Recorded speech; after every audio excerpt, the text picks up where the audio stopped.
what's one of those more, I want to say Pollyanna, those success stories where you walked in and thought, I don't know about this one, but you just couldn't have imagined a better outcome.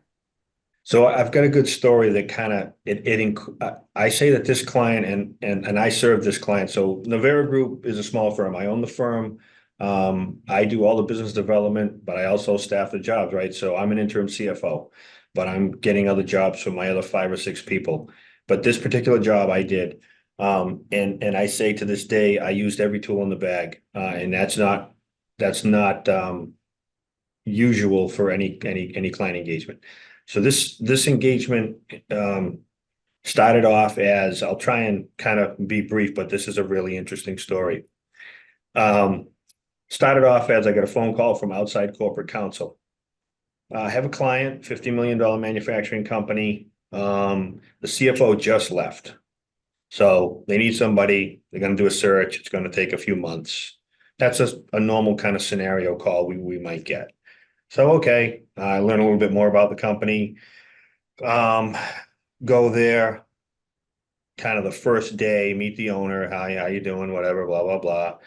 Let me get, my feet under me here. So I get, access to the information. On day 2, he comes to me and says, hey, I've got this LOI. I want to sign, I want to sell the company. And I'm like, what do you think? I'm like, I don't know. It's day 2. I just got here. I haven't even looked at your financial statements yet. So, give me some time.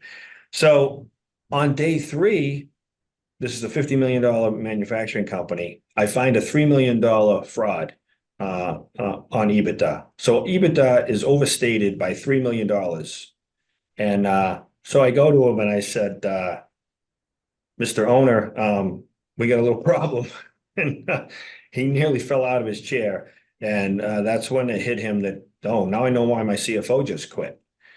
Because he was about to sign this LOI, and due diligence would have ensued shortly thereafter, and it would have been found. And so, interestingly enough, this engagement lasted 18 months from start to finish. So it started just as a regular old interim CFO job. I mean, you and I have talked before. You've asked me, do I ever just go to a company and just kind of truck it along and I'm there for a few months and everything's great and we just, keep the seat warm and then move on? The answer to that is no, but I thought that was one of these when I walked in, but it wasn't.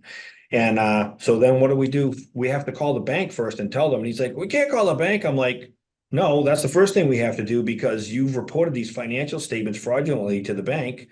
That's, first of all, completely wrong, but it's also illegal. We can't do that. So the bank, took it in stride because it was early on, like the first week. I said, we got to call the bank. So as I dug a little deeper and found things out, it was a really unusual financial statement, a misstatement, because at the end of the day, the CFO didn't steal any money from the company, not a penny. And we did a very thorough forensic exam of all the accounting records going back many years. They hadn't, so I'm thinking, wow, this company is probably not even close to what it looks like. How are we going to sell it for the value near what he had the LOI he was going to sign on? They hadn't billed. They were a manufacturing company and they have tooling that they make molds. It was injection molding. And they hadn't billed any tooling to the tune of like $2 million over the course of 2 years. And I couldn't figure out why they hadn't done that. They were just very delinquent on it. And so sure enough, we bill all these things, $2 million worth of tools. And we get paid on all of them in the course of like, I don't know, 6 or 8 months, we get paid all this money. So it all comes rush in and we got more revenue. And where's that revenue going? Right to the bottom line. Because there was no, the cost was already sunk into the tools. We already made all these things. And so anyway, as it turns out, when we figured out, restated everything, when I say we, it was me and the accounting department there. There was a controller there and a couple of other accounting staff. That the earnings really weren't too far off from where they kind of were fraudulently reported, and trying to figure out a motive for this to see, is this CFO, are we going to do anything, take action against him? As it turns out, there was a minority shareholder in the company, and the majority shareholder, who was the owner I was working for at the time, they were negotiating to he was going to buy out the minority shareholder. And so what we came to the conclusion was the CFO was overstating the financial results of the company to inflate the value of it, so that when the minority shareholder got taken out, he would have got paid more than what he should have in reality. And that we think that the CFO, was getting a cut of that.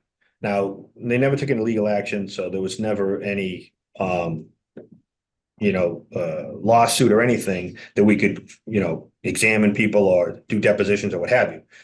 But in any event, that's what ended up happening. So we got financials all straightened out, improved some things in the accounting department for billing, collections. We are not operations experts at Navera Group, but from the financial statements and being a CFO for a while, you can go out, walk the floor and say, we need some improvement out here. And then, we'll call in people to do that. And we did that. We got some folks in and got some more efficiencies out of the manufacturing, the layout of the floor plan, processes, et cetera. And so maybe about a year later, we're cranking away, company's profitable, re-engaged with the private equity firm that had wanted to sign the LOI, re-engaged with them, disclosed everything to them, didn't scare them. They wanted this, they wanted this company, and ended up going through a sale process with them. Due diligence was a breeze because I had already found everything. All the skeletons were already out of the closet, and got through a closing, and the owner ended up getting pretty much dollar for dollar what the original LOI was, $53 million bag of cash at the end of the day. Wow. So that was, it was regular CFO, turnaround, forensic, and sale all in one.